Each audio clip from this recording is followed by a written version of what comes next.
মুহূর্তে আমি বাংলাদেশ জাতীয় দলের চেয়ারম্যান। বিএনপির আমরা বাংলাদেশ জাতীয়তাবাদী আদর্শে বিশ্বাসী একটি দল। আমরা আজকে এই মুহূর্তে দেশ একটি ক্রান্তিকালে আছে, সংকটের মধ্যে দিয়ে যাচ্ছেন।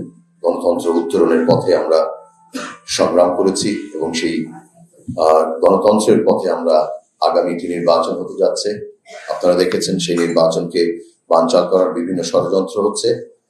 ঠিক সেই মুহূর্তে আমি বাংলাদেশ জাতীয় দলের চেয়ারম্যান শহীদ রাষ্ট্রপতি জিয়া রহমান, দেশমাতা বেগম খালেদা জিয়া এবং বাংলাদেশ জাতীয়তাবাদী দল বিএনপির ভারপ্রাপ্ত চেয়ারম্যান আমাদের নেতা জনাব তারেক রহমানের হাতকে শক্তিশালী করার লক্ষ্যে বাংলাদেশ জাতীয় দলের চেয়ারম্যান থেকে আজকে থেকে আমি বাংলাদেশ জাতীয়তাবাদী দল বিএনপিতে যোগদান করছি।